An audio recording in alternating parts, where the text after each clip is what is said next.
the crew, the cargo, everything is moved as one complete package, and so there's no sense of acceleration.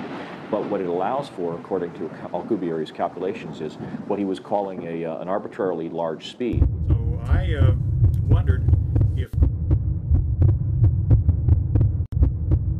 any one of which could make a big difference as to whether or not.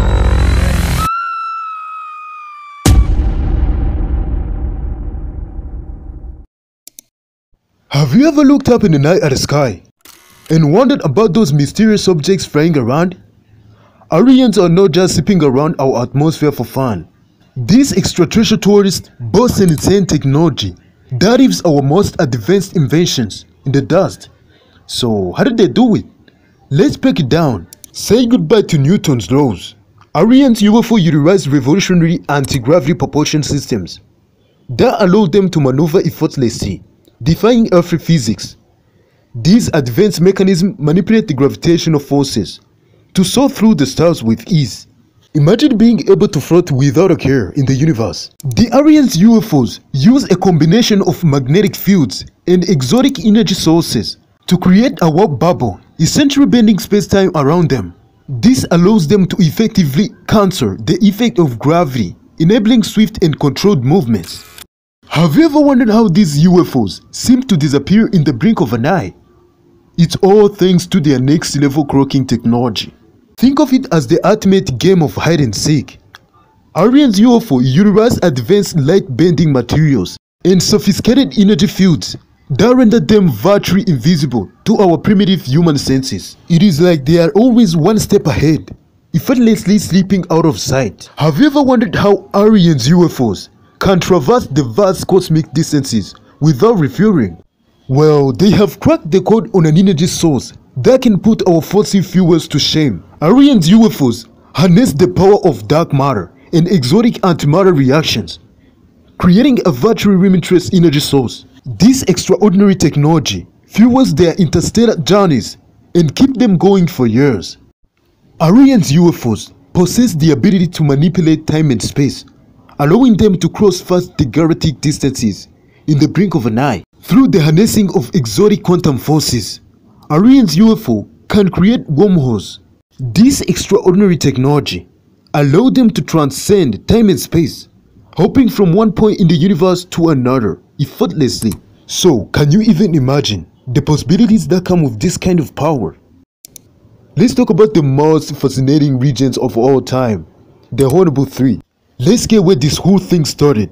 It's the early 1940s, and World War II is raging. And this is actually where the Haunebu III, a top secret experimental aircraft, became the stuff of regions. Now you might think this is just another conspiracy theory, but there is actually some fascinating science behind it. The Haunebu III was said to utilize an innovative propulsion system known as the tachyonator.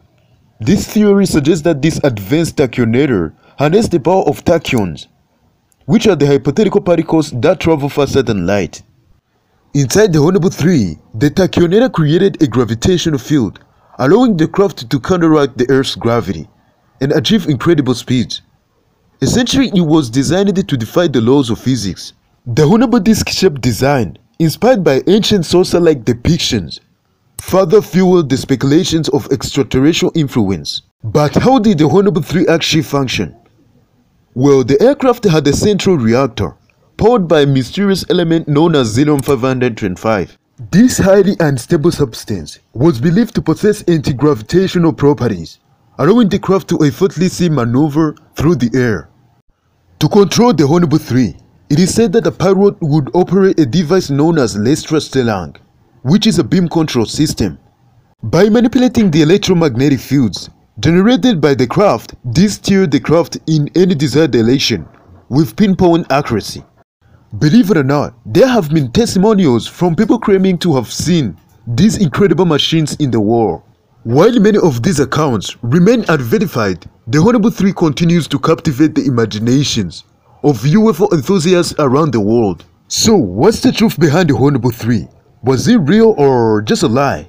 While the concrete evidence remains elusive, the enduring fascination with this enigmatic flying saucer reminds us of the power of these extraterrestrial beings that visited our planet back in the days. What if I told you, hidden within the chaos of the Nazi regime, were whispers of something extraordinary? During World War II, Nazis shocked the world with their advanced machinery and weapons. But what if their technological power went far from what we're led to believe? Rumors and alleged eyewitness accounts suggest that Nazis might have had access to the extraterrestrial knowledge. It all begins with the Operation Paperclip, a top-secret mission by the United States to recruit German scientists, including the former Nazis after the war. These scientists possessed an incredible amount of knowledge and were key players in the development of modern technologies. But what were they really hiding? Could it have been the remnants of alien technology? The possibility of the Nazis having access to alien technology cannot be dismissed entirely. Ancient civilization artifacts depict flying machines that resemble modern-day aircraft, and it's fascinating to think that the Nazis could have stumbled upon these designs. But it doesn't end there. Reports from alleged UFO sightings during the war paint a sinister picture. Witnesses claim to have seen advanced aircraft with capabilities far beyond any technology of the time.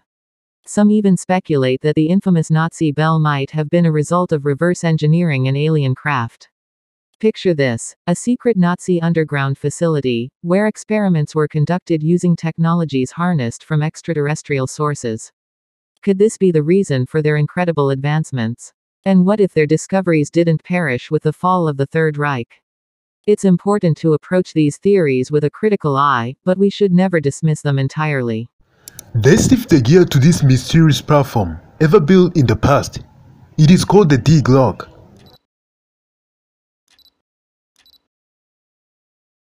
What do you know about the bell? For decades there have been scattered rumors of the Glocke, meaning the bell, a space-going UFO-like craft developed by the World War II Nazis. Mounting evidence is now confirming that the Nazi-era Germans developed advanced technology that allowed them to make covert missions in the universe. Newly surfaced documents and personal interviews confirm a secret Nazi space program. It is reported that Nazi technology allowed Germans to travel beyond the Earth using a design called the Nazi Bell, or Glocke. At the heart of the German space program, the Nazi Bell may have played a role in the development of Earth-based UFO technology. But before we go that far, what was the Nazi Bell actually? Those who claimed the Nazis visited the Moon, Mars, and possibly the other solar systems often speak of the evidence of the bell. This craft had an unknown energy source that was capable of powering a sustained flight beyond Earth's orbit. Even though this energy technology was unknown to the rest of the world, it was a central component of the German secret space program that had begun more than a century before. Many refer to the bell as Wunderwaffe, translating to wonder weapon in English, with its wide bottom and relatively narrow top, similar in the profile to a church bell. Glocke got its name due to its shape. Witnesses said that the bell craft was 12 to 15 feet high and 12 feet wide. Those who claim to have the knowledge of the bell say it was fabricated with very hard and heavy metal, along with the lighter metal referred to as rich metal. These witnesses said that the designers of the bell also used the barium peroxide and thorium peroxide. The bell was said to have an effect zone stretching between 490 and 660 feet around the craft.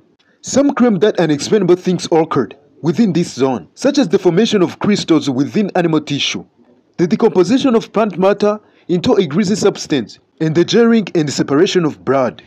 The Bell flying saucer was said to be powered by a liquid fuel known as Serum 525 or Xelam 525. Insider witnesses described the fuel as cherry red, velvet or maroon in color, with a viscous dense texture. Some witnesses include Arthur Henry Stevens, who claimed this liquid was actually lead mercury.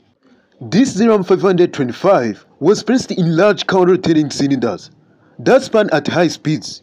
The rapid spinning, combined with the highly charged electrostatic tube, created anti-gravity propulsion that powered spaceships to considerable heights and rates of travel.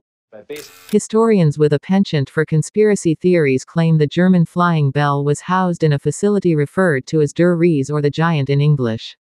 Der Ries was located near the Wenceslas mine, within driving distance of the Czech border. After the close of World War II, many Nazis were tried at war crime tribunals for crimes against humanity and violations of human rights. One defendant was Jakob Sporenberg, who had one of the highest commissioned Nazi SS ranks. A Polish war crimes court tried Sporenberg for the murder of 60 German engineers, scientists, and technicians. In his court affidavit, Sporenberg gave details of the Nazi Bell project, calling it die Glocke. Describing the secrecy surrounding the bell, Sporenberg admitted that the scientists and engineers were murdered, to prevent them from disclosing any details of the technology with those outside the program, to the outside world. According to Sporenberg's affidavit, the bell was a highly advanced technology that produced a hissing, or buzzing sound when in operations. He noted that because of the sound, his fellow Germans referred to the bell as der Bienenstock, the German word for beehive. But evidence of the existence of the Nazi bell does not end with Sporenberg. Many conspiracy theorists point to the paintings of the late 19th century artist, Charles Delchau, as additional evidence of the bell's earlier existence. Delchau's images of the anti-gravity bell might be an indication that German engineers had knowledge of the bell long before it was actually deployed during World War II. Some even claim that Delchau's bell paintings are evidence that he was in contact with hyper-intelligent extraterrestrials with a pro-Nazi agenda. Delchau painted highly detailed images of the craft prior to the Nazis' Bell project. Delchau's craft was identical to what would soon be dubbed die Glocke, or the German bell. If Delchau had completed only one painting, it easily could be shrugged off as a coincidence. However, he painted hundreds of craft that look strikingly similar to the bell. Those who believe in the Nazi bell technology often point to the writings of several authors, including Igor Witkowski. Witkowski is a contemporary Polish author, editor and military journalist. In 2003 he published his book called The Truth About the Wonder Weapon. The book includes a detailed description of the bell craft. In his text, Witkowski refers to the futuristic German UFO technology as the Nazi bell. He reports that he first discovered evidence of the bell in 1997 while poring over classified transcripts from Sporenberg's Polish war crimes court testimony. Witkowski says he also received the documents from an unnamed individual who had worked within Poland's intelligence community. He adds that unfortunately, he was not permitted to make copies of the records, and could only transcribe their content. Witkowski also claims that 5 of the 7 early Bell project engineers perished during testing. He writes that the Bell's test rig ruins can be found in a concrete structure at a Wenceslas mine located about 2 miles from the complex Sokolek subterranean project RES works in Poland. According to Witkowski, the bell was eventually moved to a South American country governed by a group of Nazi sympathizers. In Henry Stevens' 2007 book, Henry writes that the violet-hued fuel used to power the bell was red mercury, as conventional mercury does not contain fluid compounds. Stevens also tells a story of a German scientist, Otto Cerny, who told a teenaged Greg Rowe about special Third Reich technology that utilized a concave mirror atop a device believed to be the Nazi bell. Rowe claims Cerny told him this device was even capable of generating images from the past. A slew of other writers, including Jim Marrs and Joseph P. Farrell, have made mention of the bell in their publications, often associating this Wunderwaffen or miracle weapon with Nazi occultism, free energy and anti-gravity research. Many conspiracy theorists agree that the Nazis shifted the bell's location to the Arctic Circle or South America following the execution of their top scientists. It has been said that Nazi leaders continued their secret space program, by developing UFO technologies and communicating with extraterrestrial beings, through channelings in the years following World War II. Some theorists believe that a handful of Nazi leaders traveled to the Aldebaran solar system with the Bell technology, and that extraterrestrials telepathically transferred other UFO schematics to mediums. Others believe the Nazis still have secret UFO development bases in the Arctic that have yet to be discovered by the outside world. Otcx1, Searle effect generator, Grabenikov's platform and Alexey's Graviflier. We've heard a lot of stories about these platforms, how they are related to each other and how they produce propulsion fields. And that's what we want to make clear in this whole video, because I've seen a lot of channels explaining these phenomena. They use more mathematical terms and equations that end up taking you nowhere. But this video is based on the real facts and analysis, no scientific formulas and equations included. We will be analyzing and reading more about these flying platforms, which actually is going make it a little bit longer. So if you want to cover all these topics, make sure you watch this whole video and remember to click that share button to notify others who are interested. Let's get started. First of all, what do you know about the Searle effect generator? Let's get where this whole story started. At the age of 14, John Charles got employed at a plant in English Town, and that is where he conducted his experiments. In 1946, John Charles discovered that in a fast rotating disk, a radial driving force with a vertical vector appears. In order to increase this effect, he first magnetized the disks using permanent magnets. Inspired by his work, John Charles and John Searle tested a model outside, and already at a slow rotation, a strong difference of potentials occurred in the radial direction of the rings, which caused the crackling of charges and the smell of ozone. Then something unexpected happened. The block of rings took off, the disks kept spinning, and floated about 1 meter above the ground. This device was surrounded by a pink glow, which signified the activation of surrounding air at a drop in pressure. The Searle effect generator accumulates high electrostatic charges that ionize the surrounding air and envelope it in an intense vacuum. Do you remember what John Searle said? He mentioned that when conductivity switched, his platform was propelled by air. You should also ask yourself this question: why does every single flying saucer depends on this concept of conductivity? This also relates to what Otcx1 said. He said that the two rotating and counter-rotating charged bodies invoke lift. When you also look at the technologies of the aliens' flying saucers, and other mysterious flying platforms which didn't have the moving parts, conductivity comes first on the list. So this was the picture of the Searle effect generator in the 1940s, and that is actually the way we should be understanding this flying platform, without using these useless mathematical terms and equations. But today when people talk about the Searle effect generator, this is the picture that actually comes to your mind: a bunch of coils surrounding the rotating magnets, and this is actually where this topic gets a little bit funny. I'm pretty sure you've seen a lot of videos from different creators, who were trying to replicate this device, but they all ended up with no effect, whether it's the free energy, or the electromagnetic propulsion. Because when it comes to analyzing the Searle effect generator, a lot of people are more concerned with finding the secret to its free energy effect, but according to the experiments I've seen with these YouTubers, the power generated from their prototypes can only power LEDs. So there's nothing we can do with this type of power. Here's what I think. The rollers accelerate to 250 km per hour around the plate. This incredible feat is due to the instability of having an AC sine imprint on the plate, and a cosine print on the rollers. Instability created as the field's conflict causes the rollers to orbit the plate. They are held down by the magnetic fields and thrown out by the centrifugal forces, so the rollers do not actually touch the plate when in motion. The Searle effect generator accumulates high electrostatic charges that ionize the nearby air and envelope it in an intense vacuum, where it will easily be affected by the electromagnetic fields of the plates to produce upthrust force. The potentials created by the generator can reach to even highest levels, due to the design and insulations of the Searle effect generator, which makes high voltage flashover seem impossible. Unlike any other form of electrical technology, the presence of electrons flow through the generator actually cools it, reducing resistance. This is due to the free electrons being pulled out of the air, and the resulting energy deficit causing the air to cool. It is written that when the Searle effect generator reached 4 Kelvin degrees of coldness, it completely took off the ground. So that was a little preview of this mysterious platform of John Searle, but let's shift the gear to the Otcx1. In the latest video we talked about its rotations and how it gets activated by the free space energy. In this video we are going to see how this platform will produce propulsion fields, which actually is going to help it repel Earth's gravity. This is going to take us to this interview Otcx1 got with the media, when he was talking about the Otcx1. And here's what he said when he was asked the difference between the aliens' UFOs and his platform. He said, "We don't know, we didn't have a chance to examine the objects we saw, but we acknowledge the use of the same principles.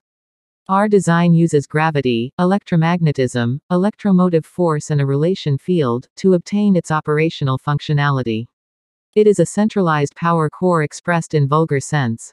And when John asked if Otcx1 wouldn't need the rocket systems, this is what Otcx1 said: "We take energy from air and from other dimensions. The Earth itself is a spaceship, which demonstrates what we are stating. It is rotating in orbits at a constant speed within the magnetic fields. Our planet is the propeller of our ship." When you take a closer look at these statements of Carr, I'm pretty sure you'll notice some interesting facts that can help in the analysis of Otcx1. Carr said that his platform take energy from air and from other dimensions. This statement matches 100% with what John Searle said, when he said that the Searle effect generator was propelled by air when conductivity switched. And this is what I've been telling you. I didn't know more about this interview because I started analyzing it 2 days ago. But the first question that came to my mind after reading it is, why are these men's principles much related? I'm now building this story out because this is a well-known interview Otcx got with the media when he was introducing his craft to the public. According to how Otcx was answering the questions, it seems like he didn't want to expose the whole secret to the public. But he did use some of the keywords and statements that could tell people a little about his secrets. He also stated that the Earth itself is a spaceship, which demonstrates what he is stating. It is rotating and orbits at a constant speed within a magnetic field. And this is actually what his craft do. Because we first get it spinning, and then when the outer shell rotation matches the inner disk rotation, they say it gets activated by the free space energy. And then if the craft is already activated, the last step is to find out how they produce magnetic fields will help us to get propulsion. And I think you know how. In 1964, James F. King Jr. presented his apparatus on how the ionized region gets affected by the magnetic fields, and this will directly take us to the concept I taught you in my latest videos, which is called MHD. So we use this method to directly affect the highly charged region around the craft so we can get propulsion when the spinings are in the right directions. Even though this sounds easier, you have to keep in mind that these projects are more expensive, even the prototypes. Maybe you've heard about the Otcx1, SEG, Grebennikov's device, but I think I'm not the only one who have seen these UFOs videos, which are somehow popular on the internet. These UFOs are more scary when it comes to how they control nature. They move at light speeds, they perform the right angle turns, and they sometimes produce much light when they are about to take a quick travel. These phenomena were also performed by the Ariane's replicated vehicle, which is commonly known as the ALV.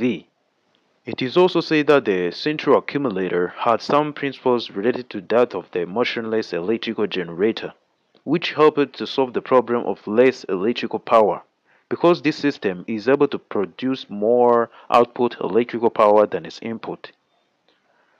Before this video ends, let me first come to the conclusion of the Otcx1. This craft uses the principles of MHD drive.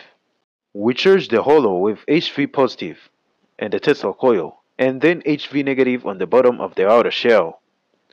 The positive charge will accelerate downward on the negative electrons, forming fields.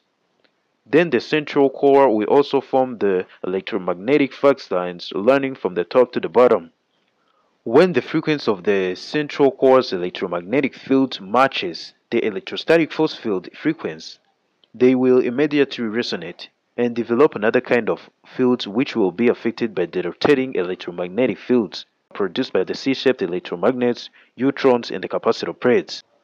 At this time, the whole craft will be resonating, which means it will detect any change. Even when you try to stop the outer shell, you will directly feel the effect in the form of sound. At a certain acceleration, when the charge is already built up, the craft will start taking off the ground according to the dilations of the neutrons, inner disk, and the outer shell.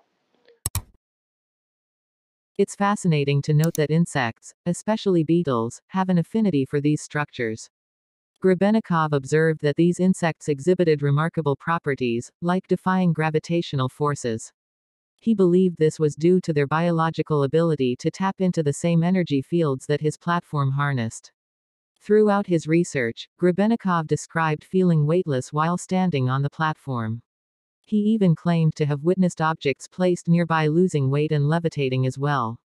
This intriguing phenomenon was later coined as the cavity structural effect.